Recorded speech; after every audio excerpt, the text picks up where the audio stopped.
The universe operates on principles we understand: physics, chemistry, the fundamental laws of cause and effect. But what happens when something appears that defies every sensor, every theory, every rational explanation? Not a god. Not an alien. Not a machine built by some advanced civilization operating beyond Federation comprehension. Something far simpler, and somehow far more unsettling: a man. Just a man. No weapons. No technology.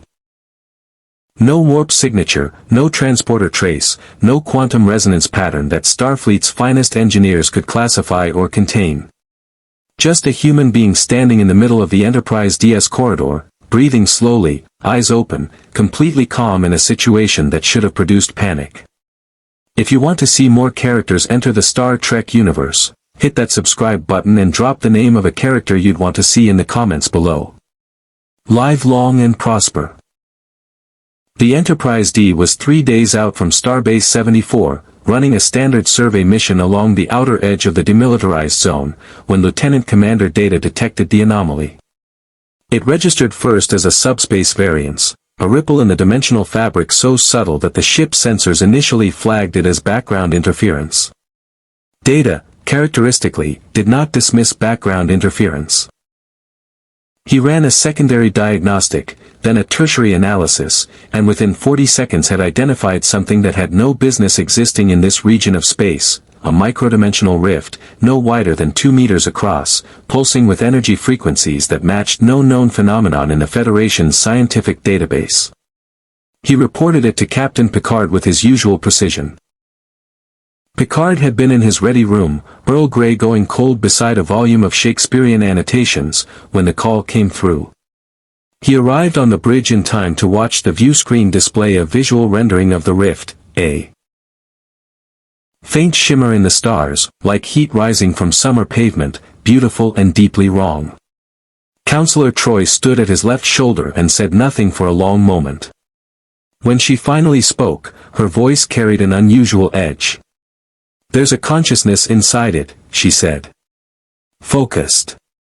Extraordinarily focused. I've never felt anything quite like it." Worf was already at tactical, fingers moving across his console with practiced efficiency. No vessel detected. No life signs consistent with known species. The energy signature does not match Romulan, Klingon, or Borg technology. He paused, and the pause itself was communicative. "It matches nothing." The rift pulsed once, a single, slow contraction, like a heartbeat, and then it deposited its contents into Corridor 7 on Deck 12 and closed behind itself as though it had never existed. Security responded in 45 seconds. They found a human male, approximately 6 feet tall, lean with the kind of functional musculature that suggested a lifetime of disciplined physical training rather than any artificial enhancement. He wore simple clothing, dark, practical, unremarkable. No communicator. No phaser. No tricorder. Nothing technological whatsoever. He stood with his hands loose at his sides, his posture neither aggressive nor submissive, and he was looking at the 4 armed security officers surrounding him with an expression of complete, unhurried assessment. He was not afraid.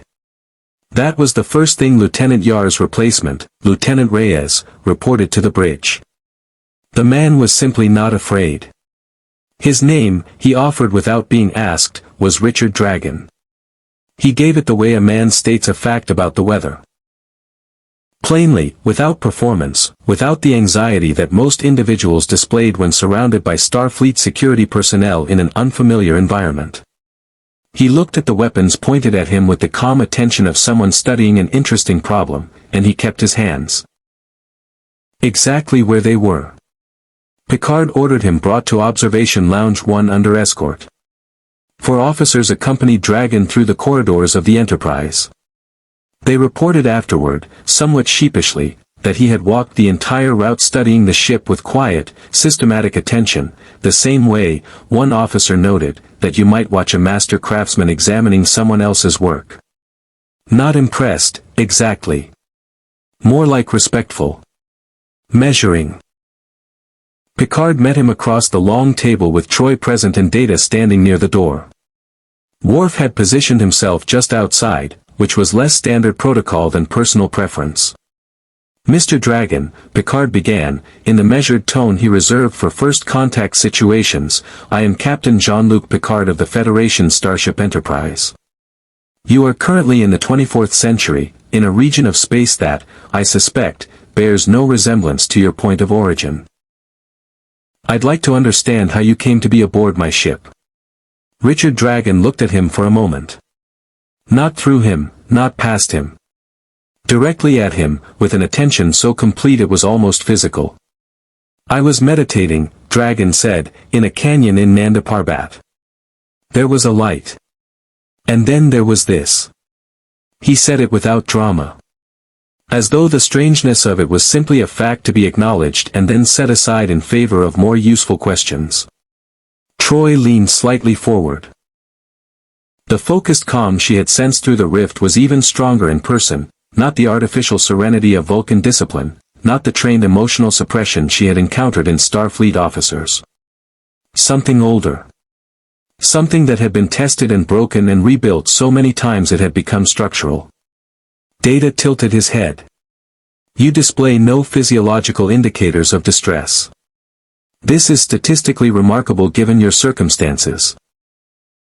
Richard Dragon glanced at the android with what might, in another person, have been amusement. "Distress doesn't solve problems," he said simply. Outside the observation lounge, the stars moved past in silence, and the Enterprise carried its impossible passenger deeper into a universe that had no category for what he was. Worf requested a sparring session before the end of the first day. This was not, strictly speaking, standard Starfleet protocol for handling dimensional anomalies of unknown origin. Picard had raised an eyebrow when the request came through official channels. Worf had filed it properly, which somehow made it more concerning than if he had simply shown up at the holodeck uninvited. The captain approved it with the quiet calculation of a man who understood that Worf's instincts, however unorthodox, frequently produced useful intelligence. If anyone aboard the Enterprise could assess Richard Dragon's capabilities with accuracy, it was his chief of security. Dragon accepted the invitation without hesitation.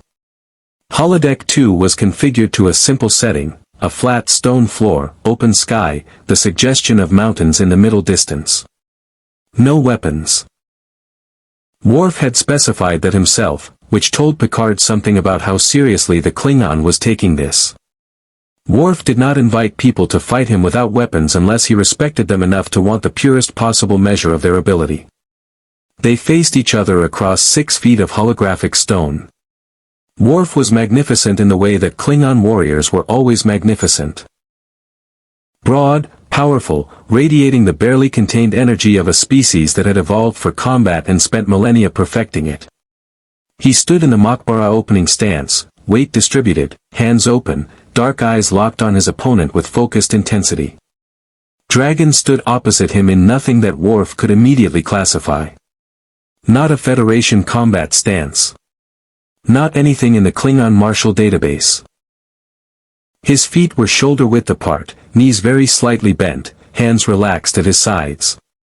He looked, Worf would later admit to Troy with visible discomfort, like he was waiting for a bus. Worf moved first. He always moved first. It was not impatience, it was philosophy.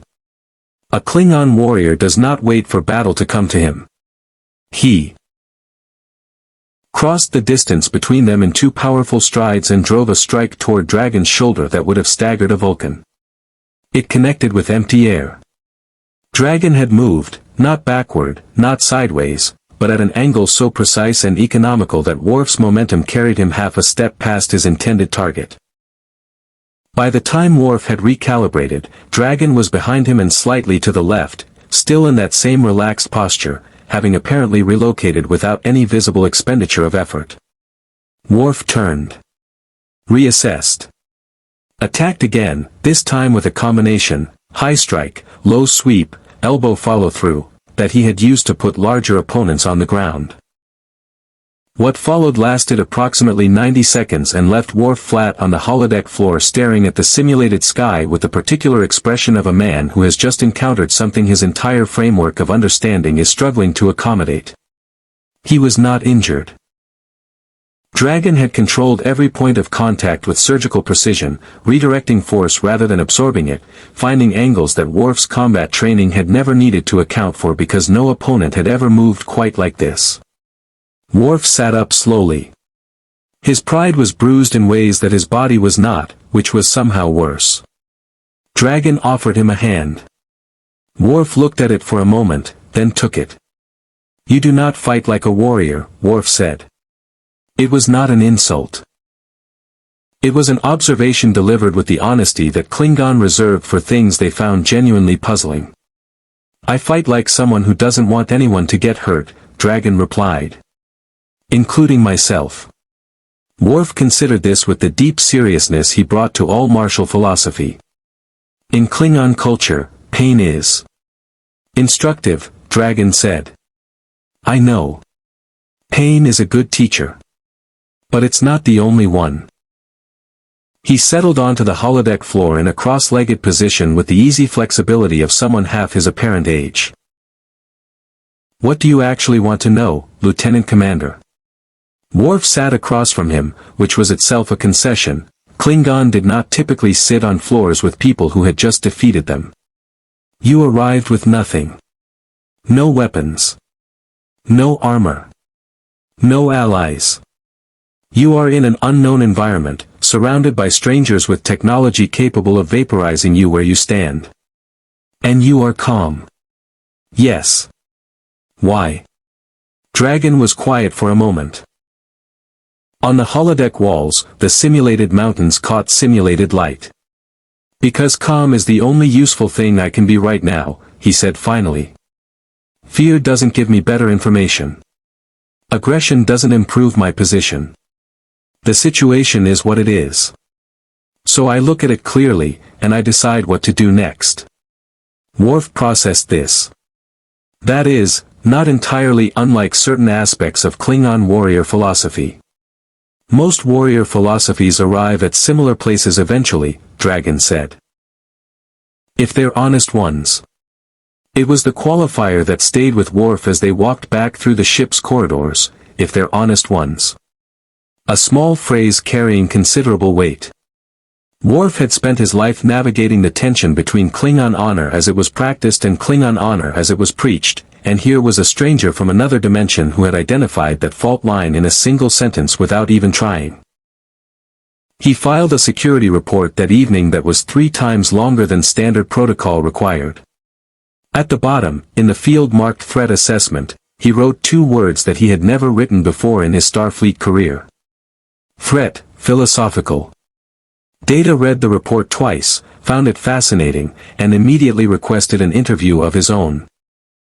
Picard read Worf's security report over a fresh cup of Earl Grey and found himself doing something he rarely did with tactical assessments, reading it a second time for pleasure. Threat, philosophical. He set the cup down and looked out his ready room viewport at the stars for a long moment. In 30 years of Starfleet service he had encountered gods, machines that dreamed, civilizations that existed as pure energy, an omnipotent being who treated humanity as his personal theater. He had faced the Borg and come back from it changed in ways he was still mapping. He had debated the nature of consciousness with an android who sat 3 meters away on the other side of that door right now, probably reading the same report with considerably more processing speed. And yet something about Richard Dragon unsettled him in a way he was finding difficult to articulate. It was not the man's abilities. Worf's account of the sparring session was remarkable, certainly, but the Federation's databases contained records of dozens of species with superior physical capabilities. It was not Dragon's calm, exactly, though that was part of it. It was something more specific. Richard Dragon had arrived in an unknown universe with no resources, no allies, and no framework for understanding where he was, and his first instinct had not been to seek power, or safety, or answers. It had been to simply be present with the situation until the situation revealed itself. Picard had spent his career arguing that humanity's greatest strength was its capacity for reason under pressure. Dragon appeared to embody something adjacent to that but subtly different. Not reason exactly. Something older. He called Dragon to the ready room alone. No Troy, no Data, no Worf hovering outside the door. Just two men and a viewport full of stars. Dragon sat across from him with that characteristic stillness and waited. "I want to be direct with you," Picard said. "The Federation has protocols for anomalous arrivals. You would normally be transferred to a research facility for evaluation, for your safety as much as ours. I have considerable discretion in how I apply those protocols, and I intend to use it. But I need to understand something first." Dragon nodded slightly. "Listening. You've been aboard this ship for 18 hours. You've been escorted through multiple decks, had access, limited, but real, to observation of our systems and crew. You've sparred with my chief of security and apparently given him a great deal to think about." Picard paused. "In your position, most individuals would be pressing hard for information. Who are these people? What is this technology? How do I get home? What can I use? You haven't done any of that. Why?" Dragon looked at him steadily. "Because those questions answer themselves if you're patient enough. And because asking them loudly tells everyone around you exactly what you need, which gives them leverage over you." Picard felt the corner of his mouth move despite himself. "That's a remarkably strategic answer. It's an honest one." Dragon leaned forward slightly, the first change in his posture Picard had observed since the man arrived. "Captain, I've spent most of my life in environments where people wanted something from me. Governments. Criminal organizations. People I was trying to protect and people who were trying to use me to hurt them. The first thing you learn is that patience and clarity are the only real advantages that can't be taken away." "And what do you make of us?" Picard asked. "The Federation. This ship." Dragon was quiet for a moment. Through the viewport, a distant star tracked slowly past. "You're idealists," he said, without contempt. "Genuine ones, which is rarer than it sounds. You've built something real around principles that most civilizations treat as decorative. That's worth respecting." A pause. "But idealism has blind spots. Always. The Prime Directive is a perfect example, a noble principle that sometimes functions as a permission structure for inaction." Picard stiffened slightly, the involuntary response of a man whose deepest professional convictions had just been calmly identified as potentially compromised. "The Prime Directive," he said carefully, "exists to prevent precisely the kind of catastrophic interference that well-intentioned outsiders have historically." "I know why it exists," Dragon said. "I'm not criticizing the principle. I'm saying that every principle, if applied rigidly enough, eventually produces outcomes that contradict its original purpose. The question isn't whether the principle is good. It's whether the people applying it are honest enough to notice when it's failing." The ready room was very quiet. Picard picked up his Earl Grey, found it had gone cold again, and set it back down.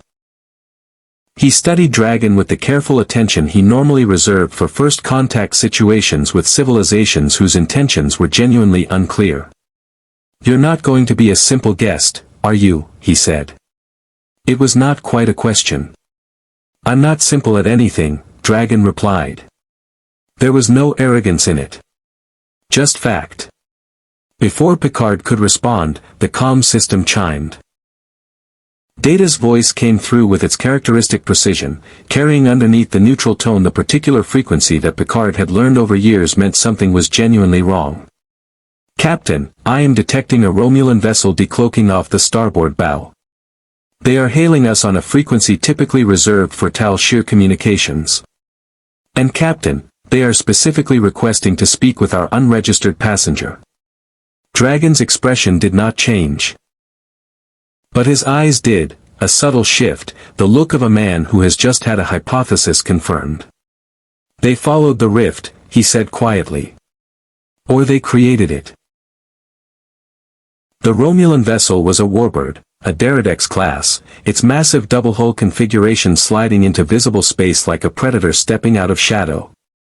Against the starfield it was enormous, dwarfing the Enterprise in raw tonnage, its hull the deep green-gray of old copper, running lights pulsing with slow, deliberate rhythm. It had been there for some time before decloaking. That was the point. The Romulans wanted Picard to understand that they had chosen the moment of revelation, not been forced into it. Picard took his chair on the bridge with the measured calm of a man who had faced Romulan warbirds before and understood that the first 30 seconds of any such encounter were entirely theater.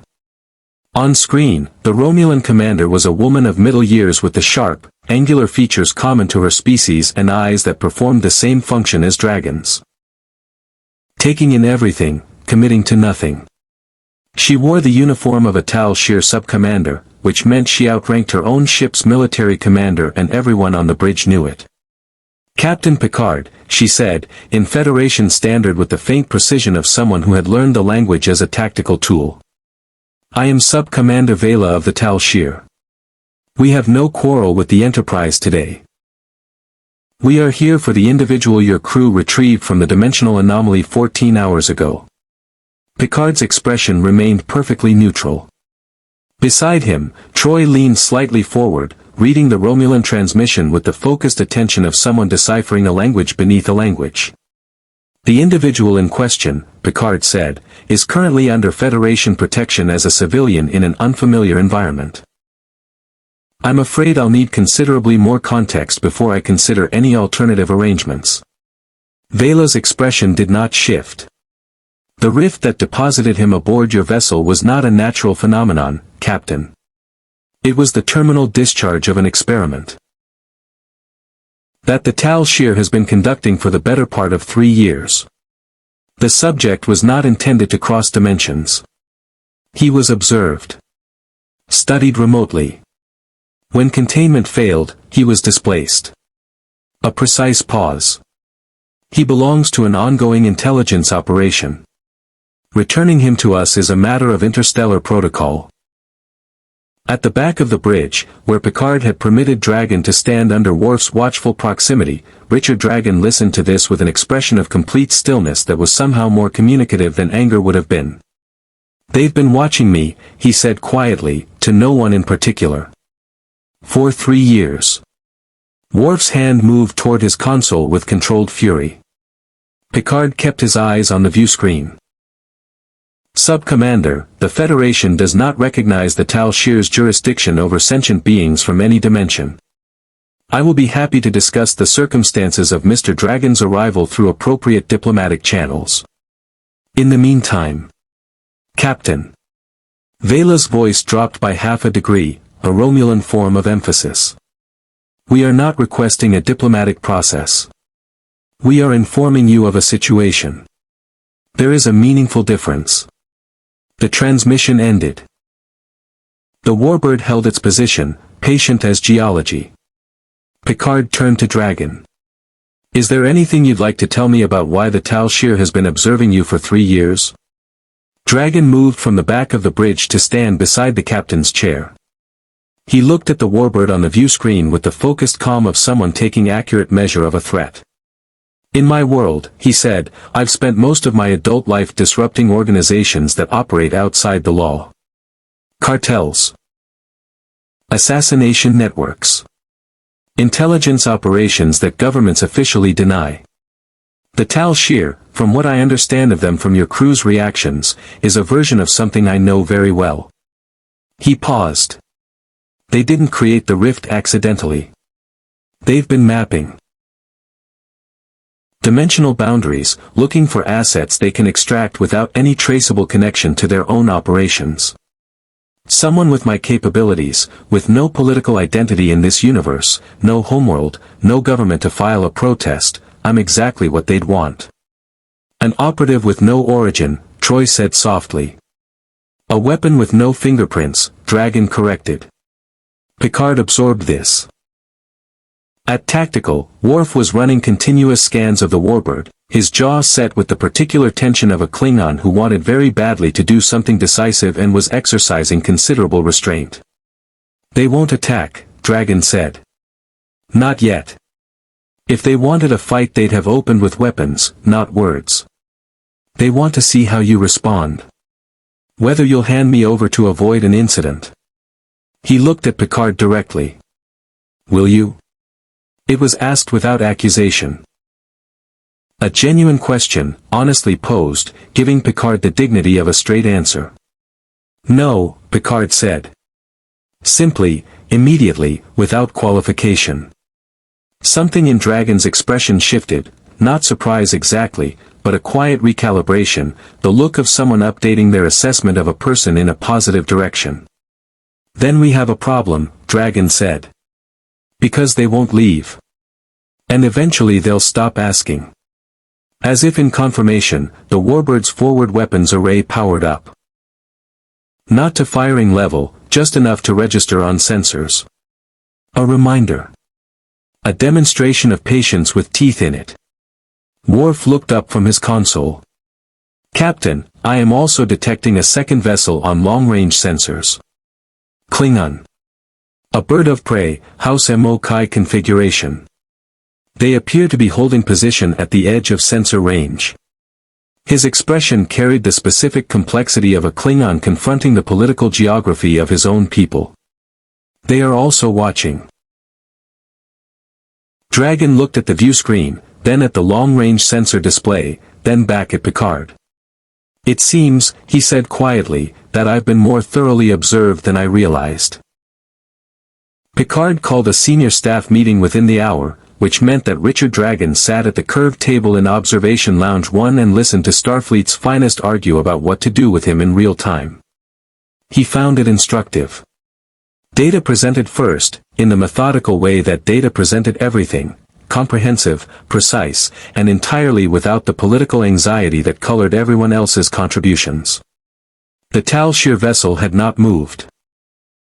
The Klingon bird of prey had not moved. Both were waiting with the patience of organizations that understood leverage. The Enterprise's current position, data noted without editorial, placed them in a region of space where Starfleet backup was approximately 4 hours away at maximum warp. Geordi offered a technical assessment of the dimensional rift's residual signature. It had closed completely, but the subspace region where it had appeared still carried faint harmonic traces that suggested the phenomenon could theoretically be reproduced, either naturally, given sufficient time, or artificially, given sufficient technology. The Tal Shiar, Geordi noted with the careful understatement of an engineer who knew exactly what he was implying, had apparently possessed that technology for 3 years. Worf argued for a direct response to the Warbird. Not aggressive, but unambiguous. The Federation did not negotiate with Tal Shiar ultimatums, and any appearance of hesitation would be read as weakness by both the Romulans and the Klingon on long-range sensors. His voice carried the particular edge of someone who had personal history with Romulan intelligence operations and had not forgotten a single detail of it. Troy spoke last, and most carefully. "Richard," she said, using his name for the first time, "the Tal Shiar's interest in you is tactical. But the emotional signature I'm reading from that vessel is more complex than pure strategy. There's urgency underneath the patience. They need you specifically. Not someone like you. You." Dragon looked at her. "Why?" "That's what I can't determine from here." He leaned back in his chair and looked at the table for a moment, not evasively, but with the focused inward attention of someone running calculations. 3 years ago, he said slowly, I dismantled a network. Sophisticated operation, international reach, funded through channels that crossed at least 6 governments. They were trafficking information, not money, not weapons. Pure intelligence. The kind that destabilizes balances of power. He paused. I never found the top of it. Every time I got close, the architecture shifted. Cut one connection, 3 more appeared elsewhere. He looked up. I assumed it was a criminal syndicate. But if the Tal Shiar has been watching my universe for 3 years, then what I was dismantling might have been their forward operation. Their observation network. Their eyes. The table was very quiet. You destroyed 3 years of Tal Shiar intelligence infrastructure, Picard said. Apparently. Without knowing it. I knew it was something significant. I didn't know it had dimensional sponsors. Dragon's voice remained level, but something behind his eyes had sharpened considerably. Which means they don't just want to use me. They want to debrief me. Find out exactly what I know about their network structure. What I compromised. Who I spoke to. Worf said, with grim satisfaction, then they cannot allow you to remain in Federation custody. No, Dragon agreed. They can't. Picard stood and moved to the viewport. Outside, the stars were steady and indifferent, the warbird a dark shape at the edge of visual range, the distant Klingon vessel invisible but felt, like pressure in the atmosphere before a storm. Mr. Dragon, he said, without turning, the Federation's position is clear. You are a civilian under our protection and we do not surrender individuals to the Tal Shiar regardless of their claims of jurisdiction. He turned. But I want to be honest with you about something. Protecting you here, in this position, with 2 vessels watching and Starfleet support 4 hours away, requires that I understand the full scope of what we're dealing with. I cannot make sound decisions with incomplete information. Dragon nodded slowly. Ask what you want to know. The network you dismantled. How much do you remember about its structure? Everything. No hesitation. No qualification. I have a very good memory, Captain. It's not a gift. It's a discipline. I remember every contact, every location, every communication pattern I observed. If the Tal Shiar built that network, then I carry a complete map of 3 years of their extra-dimensional intelligence operation in my head. The implications of that settled over the room like a change in atmospheric pressure. Geordi exhaled quietly. Data's head tilted at the precise angle that indicated he was processing something with significant ramifications. Worf's expression moved through 3 distinct phases of tactical assessment in approximately 2 seconds. Troy looked at Dragon with new understanding. You knew this when you told us about the network. You knew what it meant. I suspected, Dragon said. Now I'm certain. He looked around the table.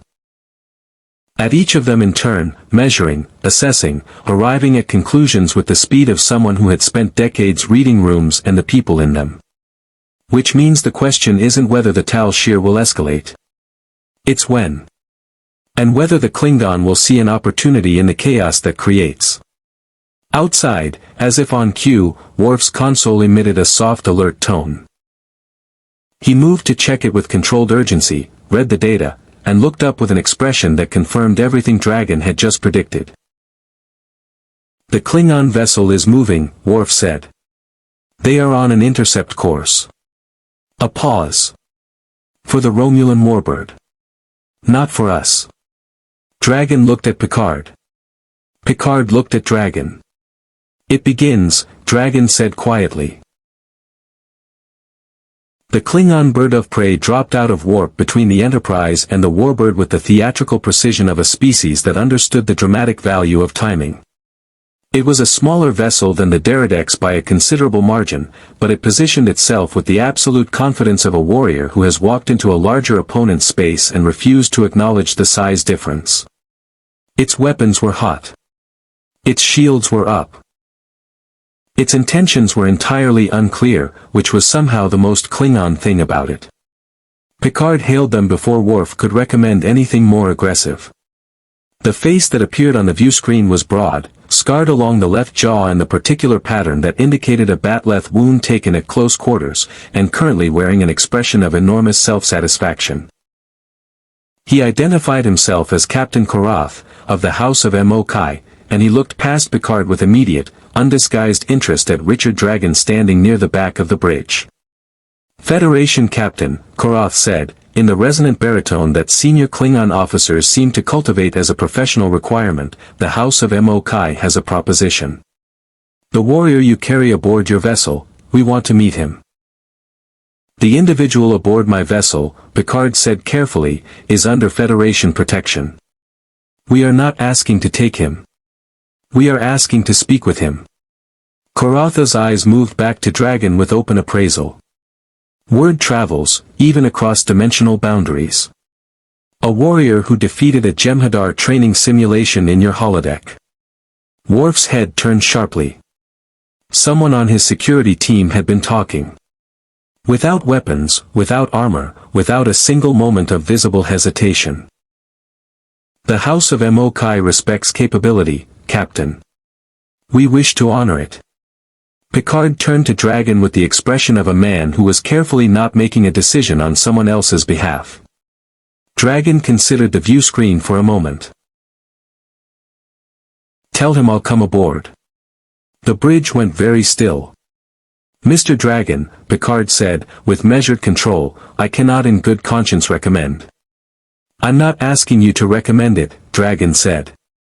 Not dismissively, with the specific courtesy of someone who respects authority enough to be honest with it.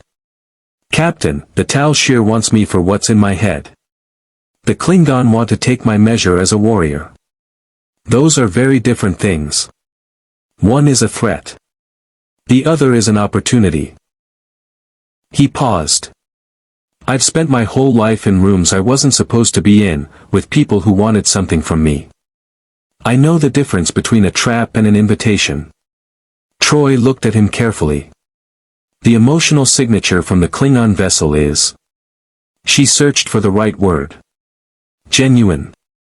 There's pride. Excitement. Some political calculation underneath, but the interest in you personally is real. Dragon nodded, as though this confirmed something he had already measured independently. Picard held his gaze for a long moment, running the calculation that captains ran when they knew they could not prevent something and had to decide whether to facilitate it with conditions or oppose it without effect. You will take a communicator, Picard said finally. You will check in every 30 minutes. At the first indication of anything other than the meeting Koroth described, I will beam you out regardless of any diplomatic complications. Dragon accepted the communicator with the quiet respect of someone who understood the gesture behind the protocol. The transporter room delivered him to the Bird of Prey's main hall. A long space of dark metal and torchlit atmosphere that smelled of incense and something older, a combination of weapon oil and ceremonial smoke that Dragon's senses catalogued automatically and filed under ritual space, warrior culture, high psychological investment in tradition. 20 Klingon warriors stood in two lines forming a corridor of bodies, watching him with the focused intensity of people who had been waiting for something and believed they might be looking at it. Koroth met him at the end of the corridor. Up close, the captain was even larger than he had appeared on screen, carrying himself with the grounded physicality of someone who had fought seriously and often and knew exactly what his body was capable of. He looked Dragon up and down with frank assessment. You are smaller than I expected. Most dangerous things are, Dragon replied. Koroth showed his teeth in what was either a smile or the preliminary stage of something more aggressive.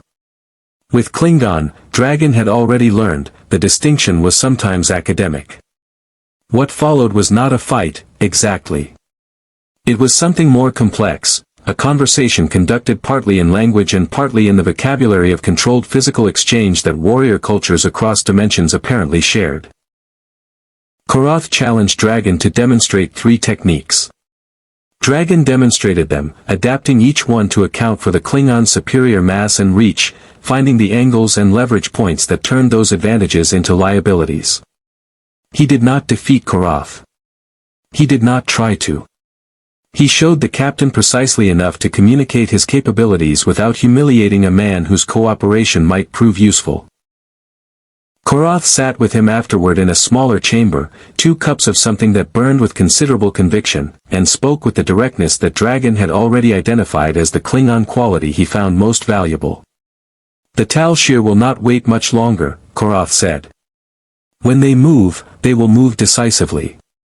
They always do. He studied Dragon over the rim of his cup. The House of Mo Kai has reasons of its own for wanting the Tal Shir's current operation disrupted.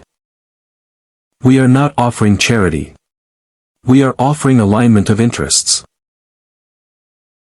Dragon looked at him steadily. What do you want in return? The intelligence you carry. Not all of it. The specific architecture of their extradimensional network. Korath leaned forward. There are Klingon assets compromised within that network. Warriors whose honor has been used against them. We want their names cleared. Dragon was quiet for 30 seconds. I can give you that, he said finally. Data requested his interview the following morning, and Dragon agreed to it with the same uncomplicated willingness he brought to everything that didn't require him to compromise someone else's safety.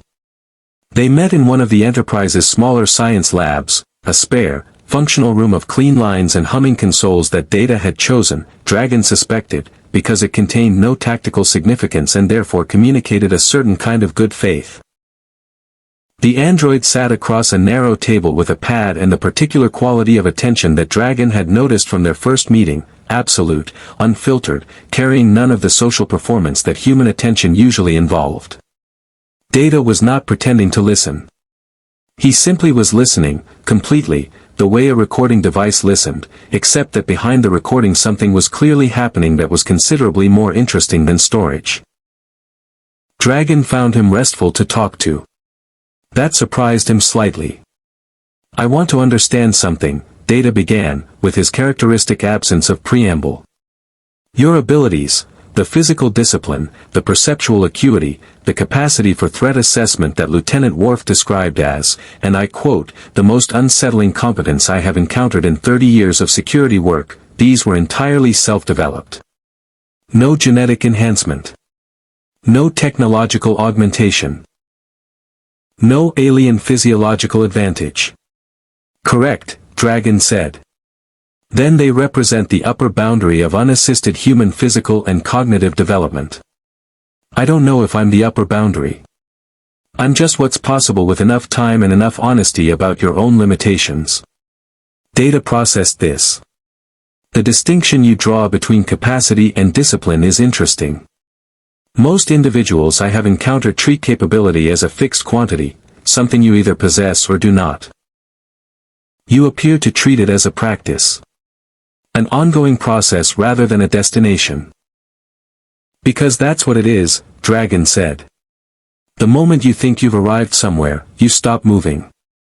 And the world doesn't stop moving with you.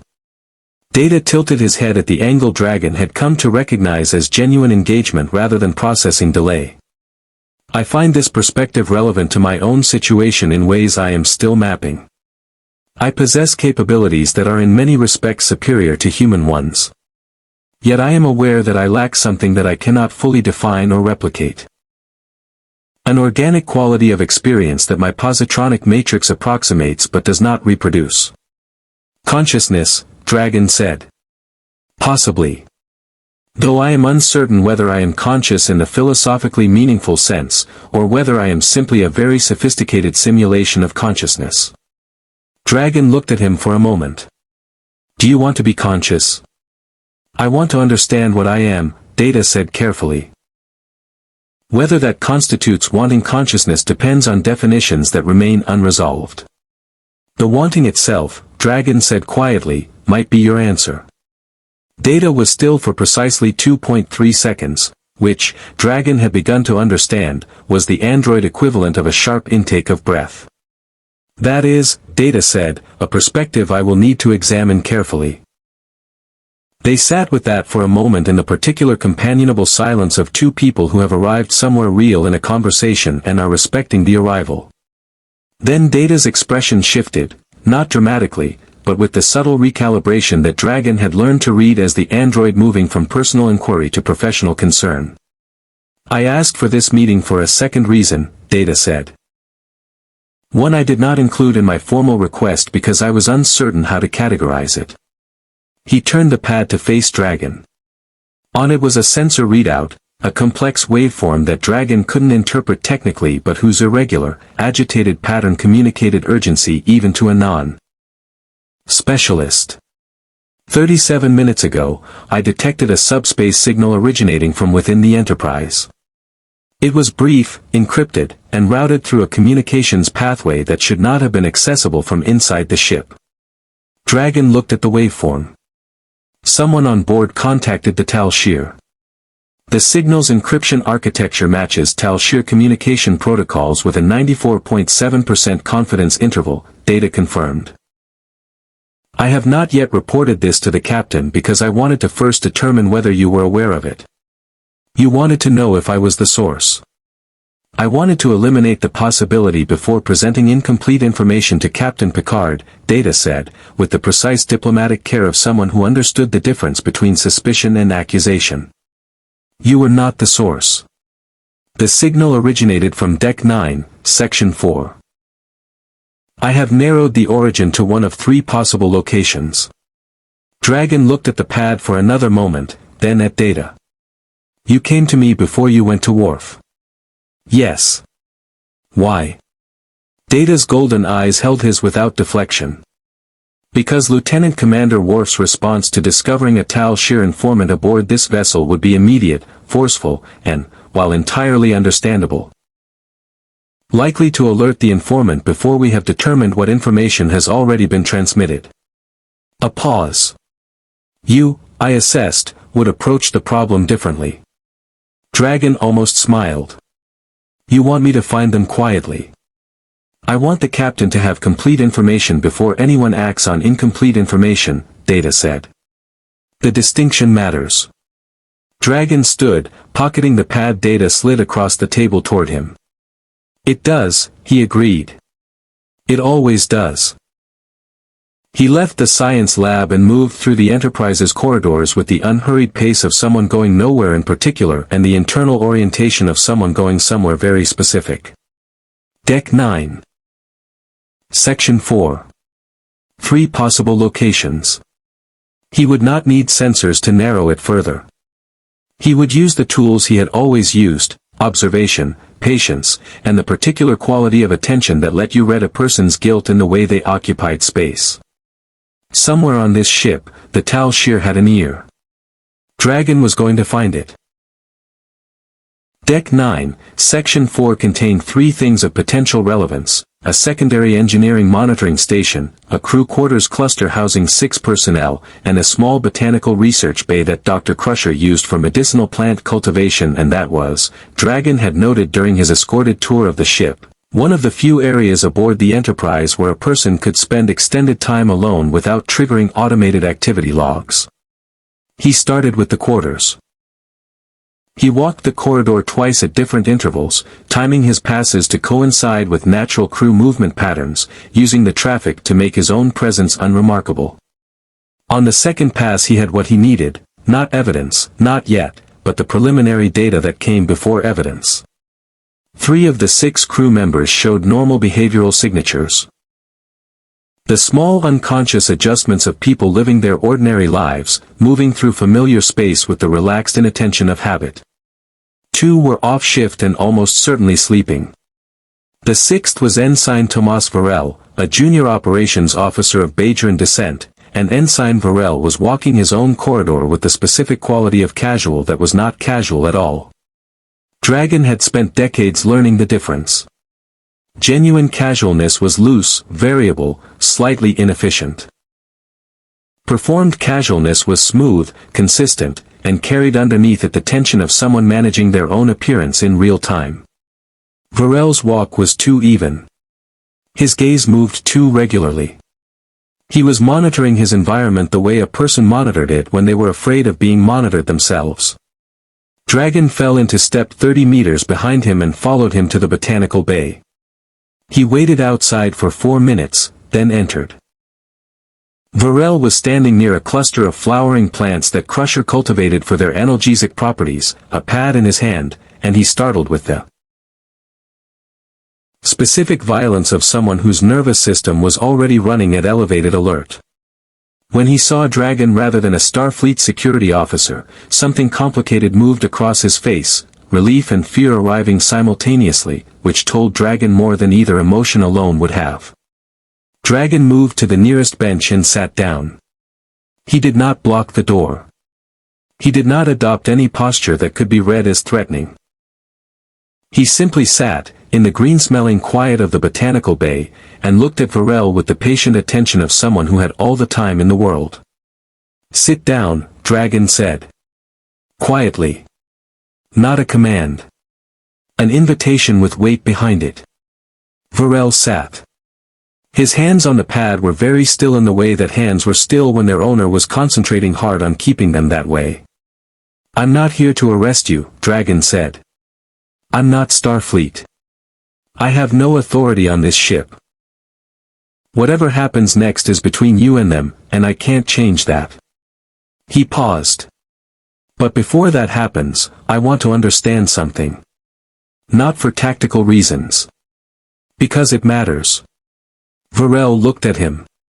Young, mid-20s, Dragon estimated.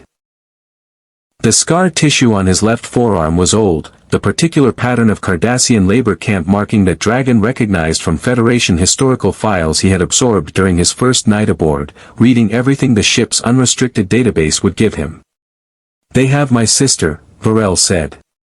His voice was very quiet. "The Tal Shiar took her 8 months ago. They told me. They said if I maintained my posting and passed information when requested, she would be released when their operation concluded." He stopped. Swallowed. "I don't even know if she's alive." Dragon was quiet for a moment. "What have you given them?" he asked. "Your arrival. Your capabilities as reported by Lieutenant Commander Worf.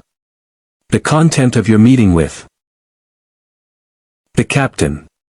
Varel's voice had the hollow quality of someone reciting a confession they have rehearsed in private many times. "I haven't given them anything about the Klingon meeting. I don't have access to those logs." "Did they ask for it?" "Yes." Dragon looked at the plants behind Varel's shoulder, the careful, cultivated rows of something growing in artificial light, tended by human hands, alive despite being far from where it originated. He thought about that for a moment. "You're going to tell Captain Picard everything you just told me," Dragon said. "Today. Before the end of this shift." Varel's face tightened. "If I do that." "If you don't do that," Dragon said, without raising his voice, "the Tal Shiar will escalate because they'll know their asset has been identified and they'll move before they lose the advantage.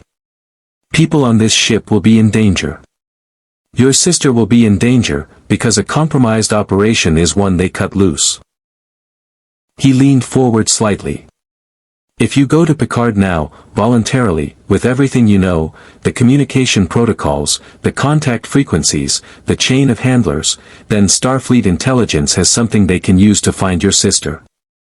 That's the only path that ends with her alive." The botanical bay was very quiet. Somewhere in the ventilation system, the ship breathed. Varel looked at the pad in his hands for a long time. Then he set it on the bench beside him with the deliberate care of someone putting down something heavy. "Will you come with me?" he asked. "Yes," Dragon said. They found Picard on the bridge. Dragon stood slightly behind Varel and said nothing while the young ensign delivered his confession with shaking hands and the specific courage of someone doing the hardest thing they have ever done because it is the right thing. Picard listened without interruption, his expression unreadable in the way that it was unreadable when he was feeling something considerably more complex than his face was showing. When Varel finished, Picard looked at Dragon. Dragon gave the smallest possible nod. "He told you everything." Picard looked back at Varel. "Ensign," he said, with a gentleness that Dragon had not heard from him before, "we are going to find your sister." Outside, the warbird waited. But now the Enterprise had something it hadn't possessed an hour ago.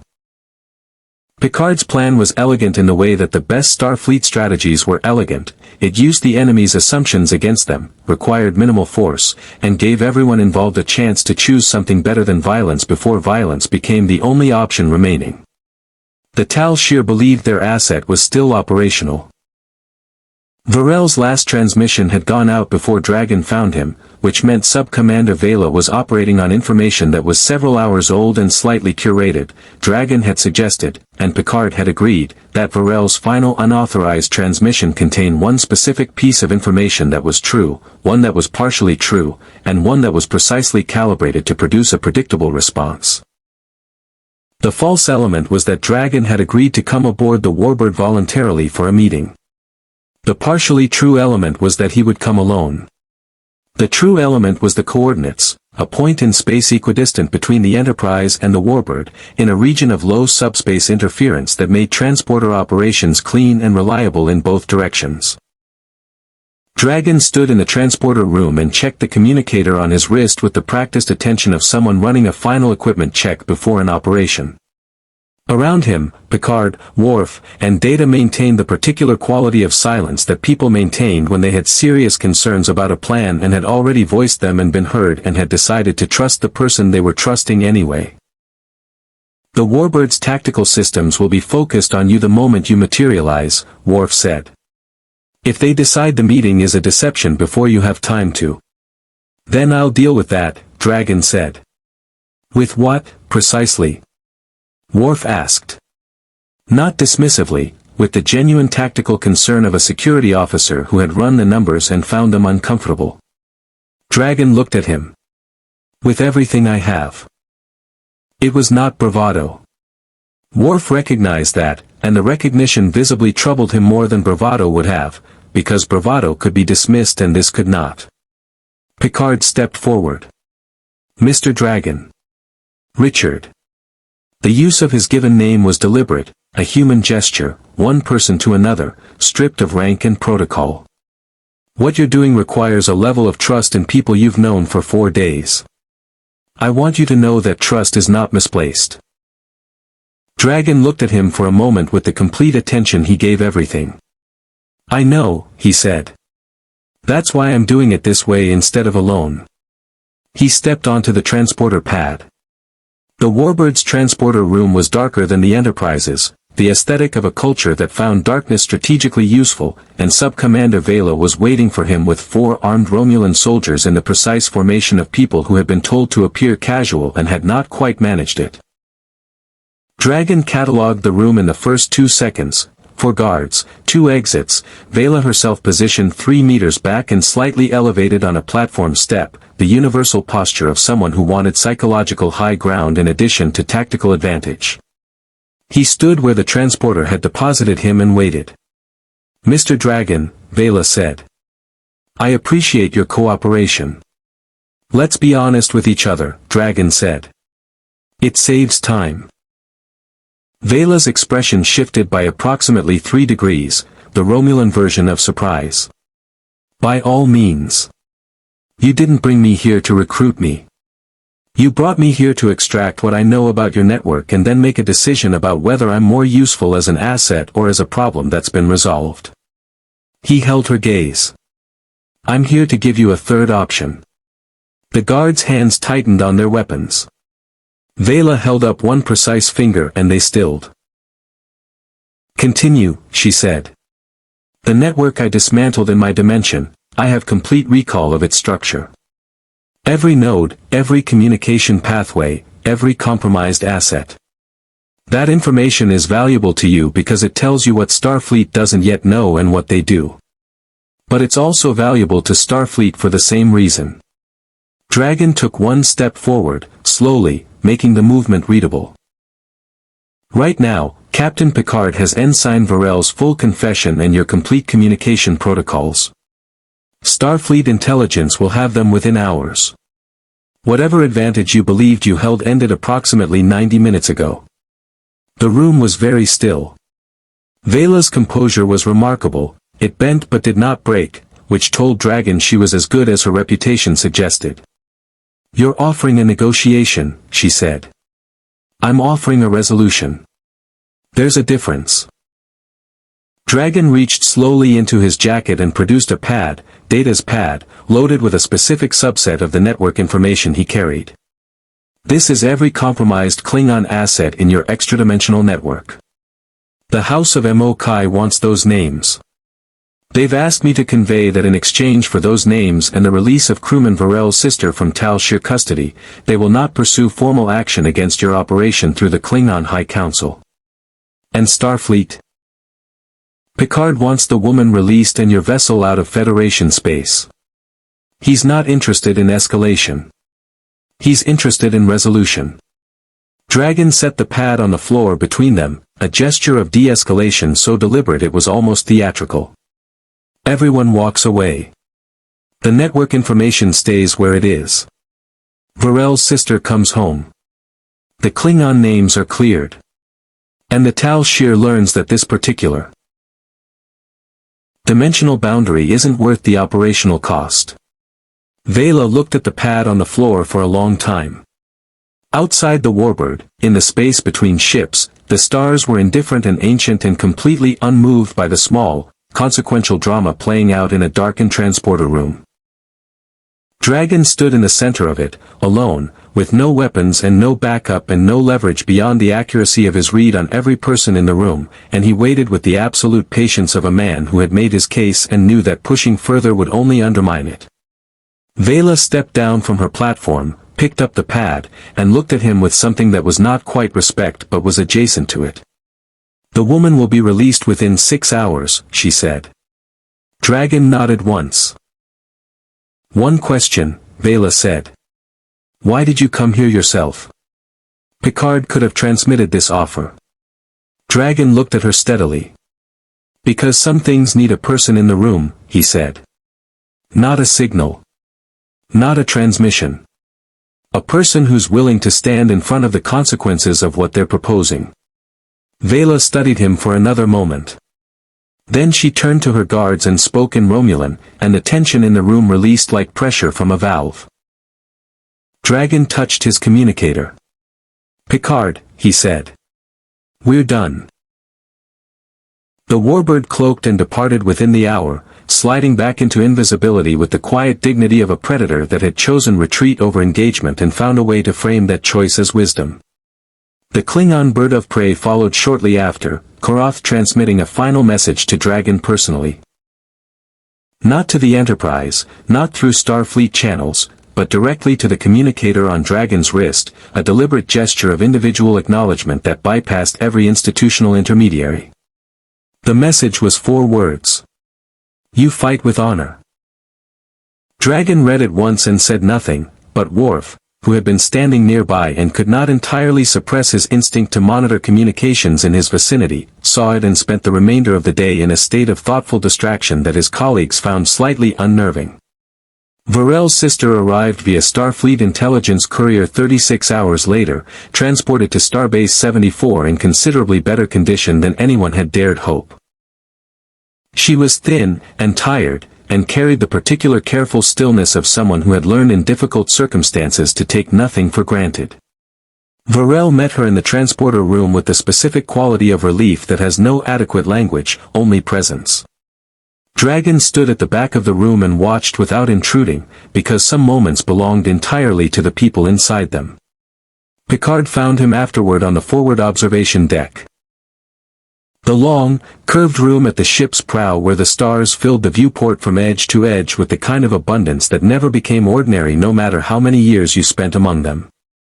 Dragon was sitting on the low bench facing the glass, not meditating exactly, but in the particular state of open attention that looked like meditation from the outside.